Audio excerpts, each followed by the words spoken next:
I have no shoes. I'll be good, but you need to Cut it down. We're home, no problem. It's about kids. We're not perfect. Yes, exactly. So. Hi everyone, and welcome to Conversational Lounge Media, where we mentor, connect, and inspire others through real life stories. My guest today has been here before. You guys probably remember him, and if you don't, oh my goodness, stay tuned, buckle up, because it's about to get interesting.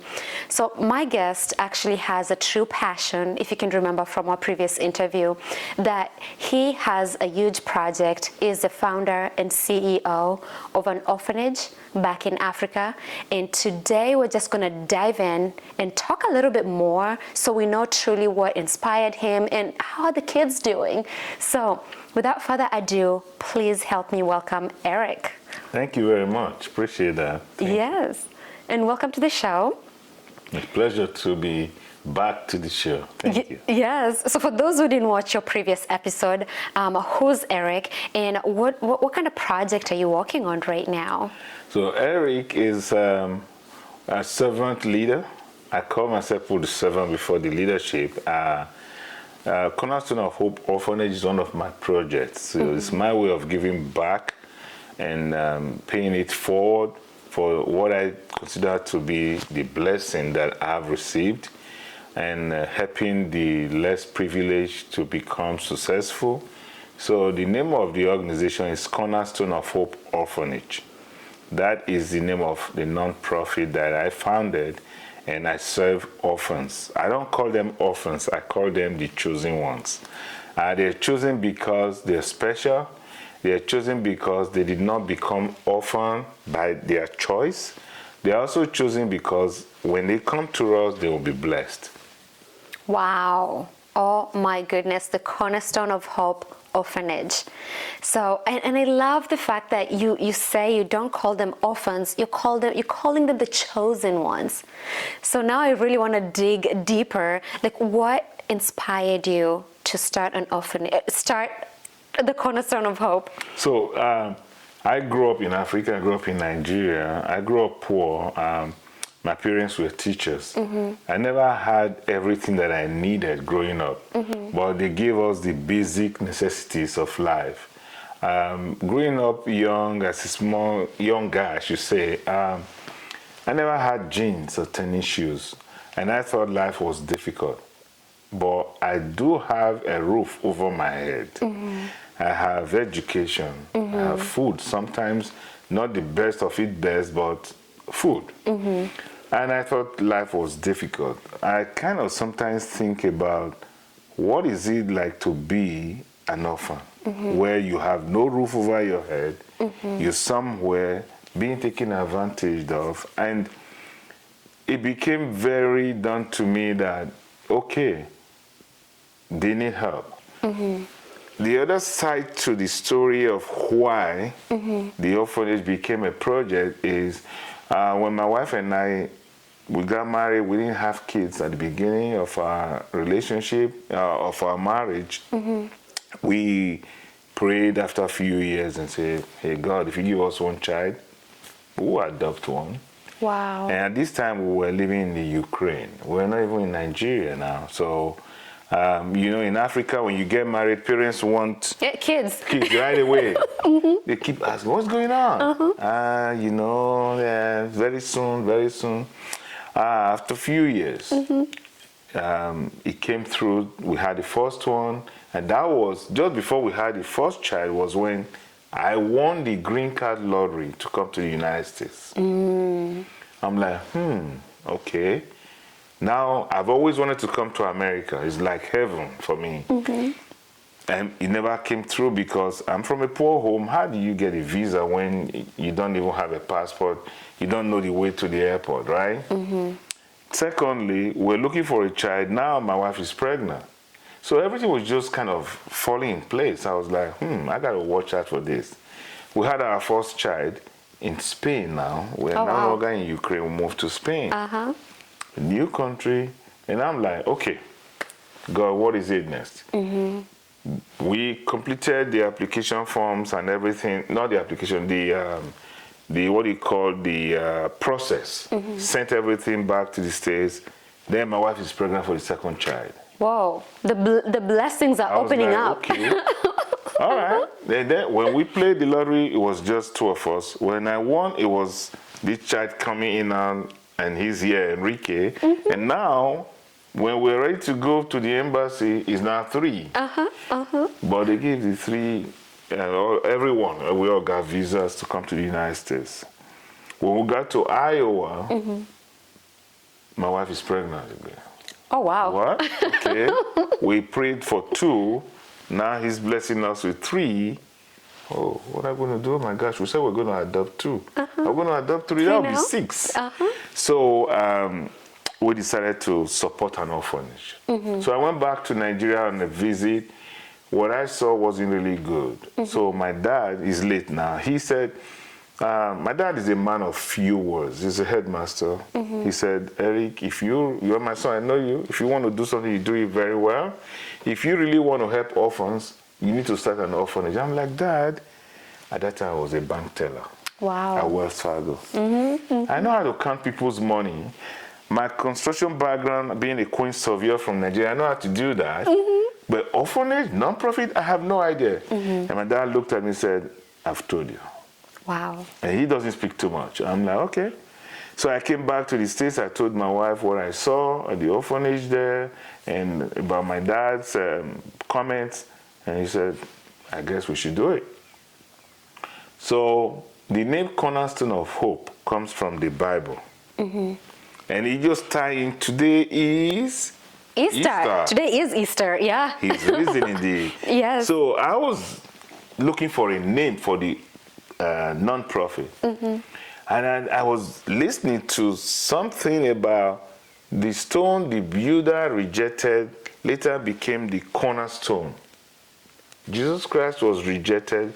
He was crucified and he was killed and dead and buried and then he rose again and then he became the cornerstone of which we build the church, right?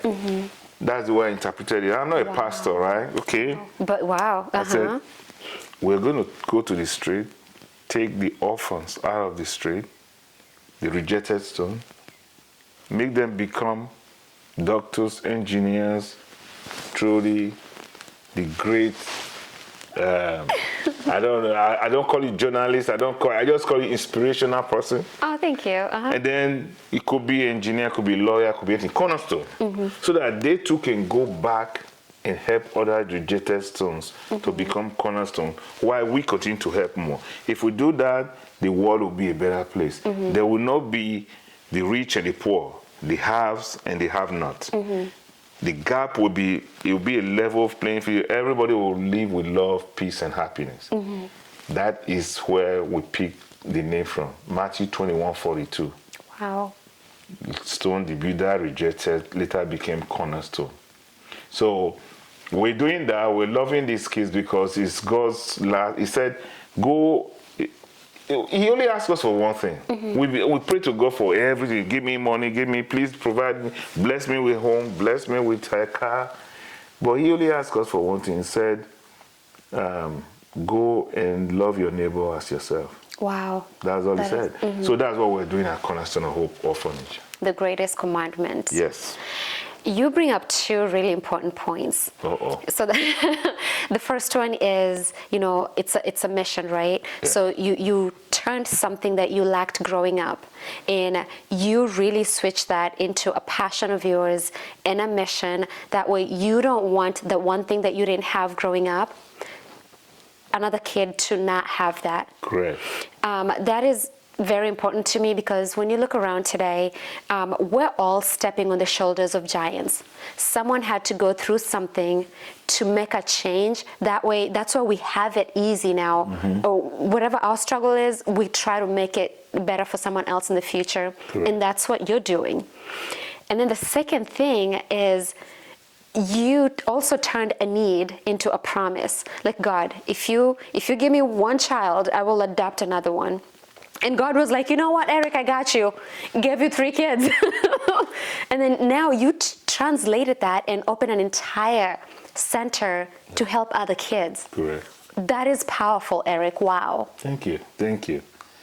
Yeah, we have helped 147 kids found happy homes. 19 of them are here in the United States. One of them is our daughter now. Because we have 3 boys that he blessed us with. We have to bless somebody too, bless another child. So we have our daughter. She's in high school now. And then we have, like I said, 2 in Iowa.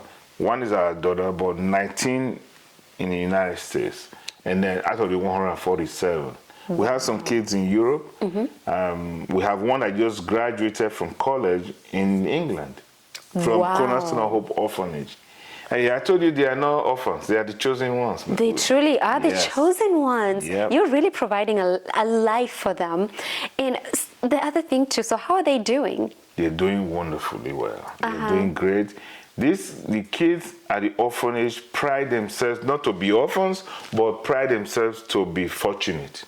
Because the children in our neighborhood want to become orphans so that they can live in that gated environment called Cornerstone of Hope Orphanage Compound. So they can be taken care of well. Our kids wear American clothes. Thank God for that. We're able to afford it. They have food.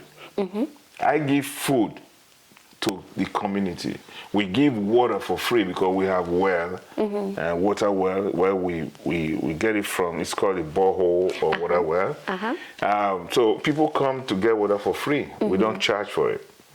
Although it gave us some problem with some people that sell water. They said we are messing up their business. We should keep our riches to ourselves. We're like, it's just water. We're giving it out for free.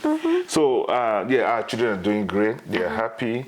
They are excited. They are intelligent. They are living the dream.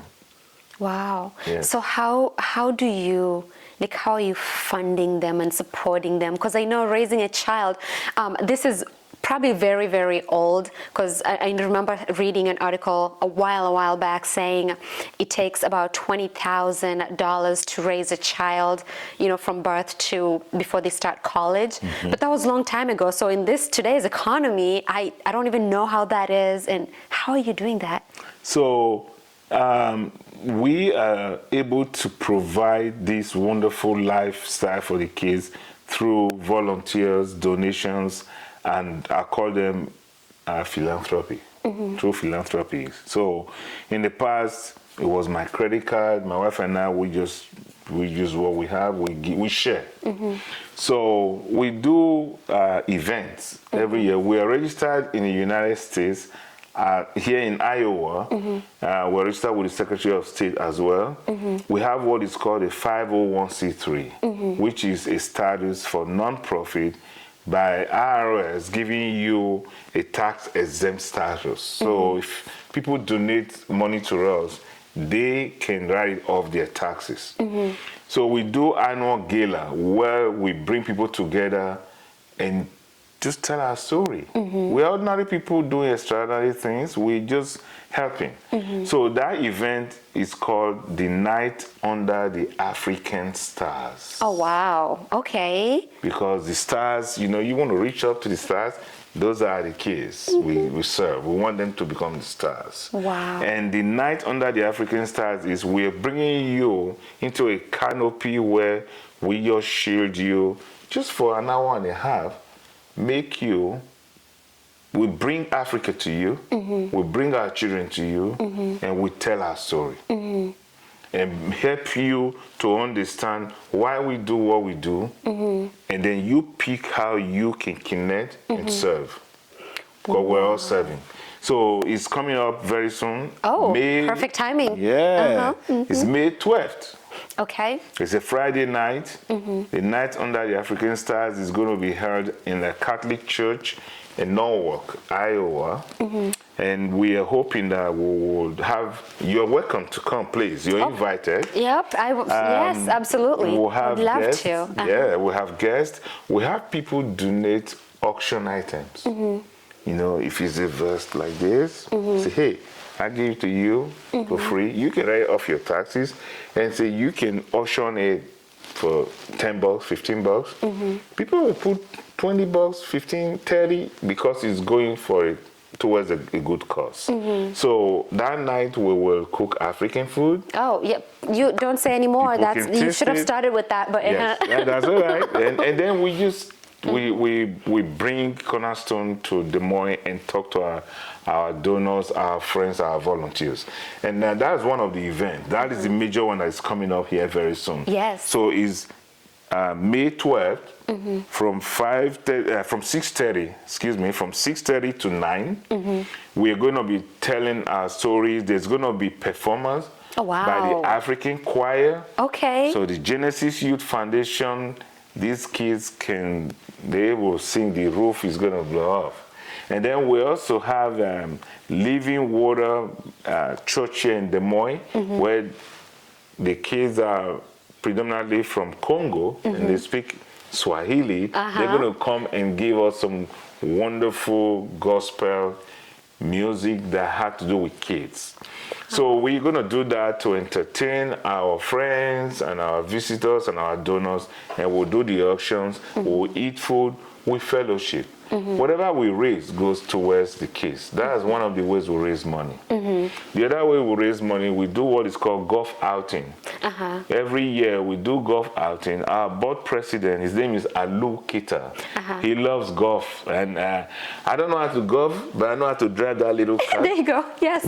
So with beers, you can just give it to them. I do that one too. Yes. We just help them and give it to them and see how it tastes sometimes. Yes. But the good thing about Alu is he moves and shake the town. So Alu helps us to get cool golfers like himself to come, they golf, and they do all this tea, closer to tea. I don't know anything about golfing. I just love to see them do it. Yeah. So we raise money through that. Anything we raise, 100% goes to the care of the kids. Our board is a working board.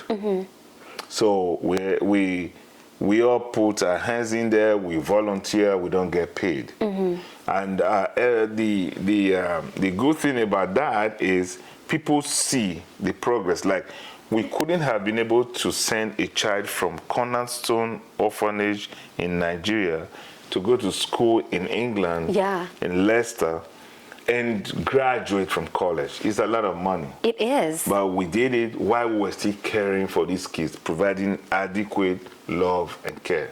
Wow. So we're living our mission. Our mission is to share love, build hope, and change the lives of the kids we serve. Wow.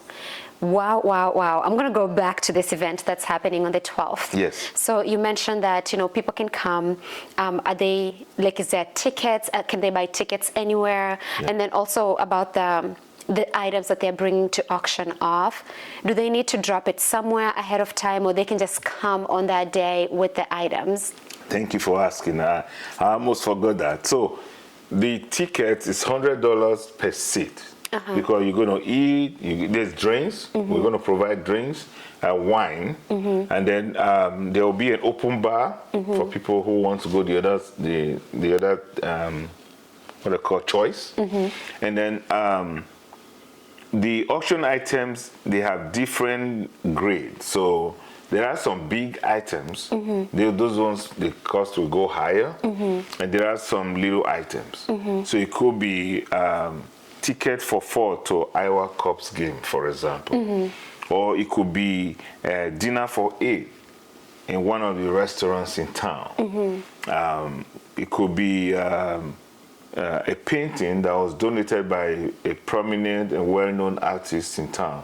So the money we will raise from those items and the tickets for the seats all go towards that. And organizations like, it could be, I'll use the word, let me just call one name now, OPS International. Yep. Or it could be Lincoln Savings Bank. They can donate money towards the gala and buy a seat or a table or two for their employees to come. So some organizations use it as a team building exercise. Yes. And because you get to it's learn about Africa too. Exactly. It gives you an opportunity to also learn about another culture where you can bring your team member, network group members to come and just get a feel of one-on-one with African culture. Yeah. So that is another way we raise money. We love for people to think about how they can best support us. Yes. So you can also just donate. If you can't come, you can do that, but you can go to our website. Our website is thehopeorphans.org. Okay. Thehopeorphans.org. I'll put, yes, definitely. And then that's if someone just really wants to support the kids, but they can't make it to the event, they can go there. Still they can go there and support us. And they can also go there to sign up for this event. It's right there on the website. Donation items, they can call me. There are numbers on the flyer on the website. And you just call me or call Kevin Maguire or Alu. We'll pick up. We'll meet you anywhere. If you call us St. Louis, we'll be there. We'll be in Chicago. We'll be in Michigan. We'll be everywhere. Yes. Pick the item. It's all about the kids, yes. Yes. I guess I started doing this because I didn't know it was going to be this big. And also, when you see progress and you know that you're living your contract. I'm living my contract with God. Yes. You really are. I begged for 2. He gave me 3 kids. Now we have 4 plus our daughter. I mean. And 100 and something. 147. 147. I didn't count my daughter. She's not one of the 147. It would have been 148. There right? you go. I try to be selfish with that one. So, it's wonderful to see, and there is something about serving orphans. People thank me and say, Eric, thank you for serving the kids. I say, no, thank the kids for giving me the opportunity to serve them, because I know I won't be this successful if not for their prayers. Wow. They pray for me and my family all the time. You need to see when these kids are praying, oh man, you feel it. So I go to Nigeria every time and spend, not every time, twice a year, sometimes once a year. When I'm at the orphanage, the first thing they say, Daddy, Daddy, come, we want to pray for you. Wow. And when they're praying, you can feel the spirit. Wow. I can't describe it. Sometimes, as a psychologist now, people will say, are you okay? No, this is something you can't describe. Words are not there. So you just have to live through it. And then only you go make up, you make up what you want to make about it, make up about it. So I thank the children for giving me the opportunity to serve them. And I thank God for overflowing my cup. So yeah. I want to thank you for coming to my show today and sharing this. I have a really special spot in my heart for kids, young ones of anything. I'm telling you, I went to Kenya the other day and I was crying because we had orphan elephants. And so either way, yes. Okay. So the whole thing, just you know, just the young ones, because where my head goes is they didn't ask to be brought to this world, but then circumstances happened, and then now we have kids who can't take care of themselves. They can't buy their own food. They cannot do anything for themselves. It literally takes someone like you to say, you know what, I don't have much, but anything that God blesses me with, I'm going to make sure that you have a life, you have a good life, and you're stepping into that gap. And the fact that when they see you, they're calling you daddy. Oh my God, like, man, that is huge. Because I know when they give their testimonies, they're going to say, there was this man who started an orphanage and I was able to go to school and be fed and be dressed. So no, thank you so much for sharing this. Thank you. I appreciate that. It's not just me. I lean on the people that surround me with their love too. I can't do this by myself. And people who are willing to give. Every little thing you give helps. So it just makes the world become a better place when we can share from whatever we have. Serving these children made me to realize that you don't have to be rich to help. You just have to have the spirit of serving. To serve and to help. Spirit of giving. So if you have half, you give half of half. If you get one, you get half, you give it away. If you have two, you share one. You have three, you share 1.5. That is all it takes to do it. It doesn't take a rocket scientist to figure it out. I just wanted to help a little bit. I promised to adopt 2 kids, but when he blessed us with 3, when God blessed us with 3 kids, now 4, and the 4th one came later, it is, if I the 4th, our daughter is a blessing from the orphanage as well. See? So it's just kind of like, hey, what a, yeah. Now you're a proud father to a daughter. Yes. Oh, big time. She runs the show now. So she runs the house. Yes. Yes. So, you know, you have 3 brothers and you have a girl. I'm like, oh, that's the so only different. girl. Yeah. She's the queen. Yeah. So, yeah. Thank you for having us today. And I use us because I'm the one in all, right? But for you, you're doing your part right now. You're helping us to reach out. So you're actually serving us right now. So thank you. You're welcome. I would be remiss not to do anything about this. As a matter of fact, I will absolutely try to be there. Please and if do. I won't be there, I will go into your website and I will show my love. Please do. In the way that I know how. Yeah, we want you to come. Okay, you I would would love love it. to. It's going to be a night filled with entertainment and excitement and lots of blessings. Oh my goodness. Oh, say less. And everybody who's watching, please support. I know, you know, when it comes to helping others, there's just that, and I think it's something that you feel fulfilled, right? It's one of those things. It's one thing to, you know, buy something and feel amazing that, oh, I got myself new shoes. But there's that one unspoken thing that all of us feel every time you help someone. If someone didn't ask for your help and you just like, you know, help them. I know for myself, I always feel so good when I can just be of service to anyone. So I hope it's speaking to you, and I will make sure I pin all the information here. That way, if you're not in Iowa, you're not in the Des Moines area, but you would love to support these kids at the Cornerstone of Hope Ophanage, that way you can at least go to their website and support it that way. And it's tax deductible, as Erica said. And then, but if you're in town, let's go together. Let's go check out the African, because it's African story time and storytelling. Yes. And food. Food. Sign me up. Music, African music too. And African music. Yeah. Oh, and it's May 12th. May 12th from 6:30 to 9 at St. John's Cathedral. Is a Catholic church at Norwalk, Iowa.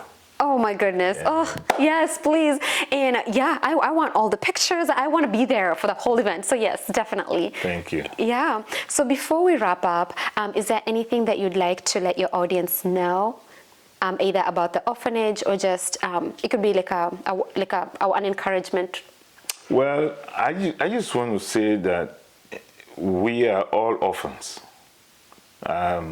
And all children are children of God, whether the one you have biologically or the one you are adopted, they are all children of God. We are all children of God. So let's see this world through the lens of going to serve the less privileged. Because I will tell you, just answer God's prayer. He said, go love one another. Whichever way you're already doing it, please keep doing it. If you haven't done it before, just go and make room for one more. Thank you. Wow. Thank you so much, Eric. Pleasure. And for everyone who's watching this at home, I hope this message spoke to you or someone that you know. Please share this video far and wide, because at the end of the day, that could be your role. Your role could literally just be sharing this video, and someone else might be touched and a kid might be helped down the road. So just do your part to spread the message. And if you're part of the Conversational Lounge Media, thank you so much. We appreciate you being here. And if you haven't subscribed yet or you're new to this channel, do not sleep on the opportunity to subscribe and follow and be a part of the most inspirational network in town. Until next time, have a wonderful day, and we'll see you again next time. Thank you.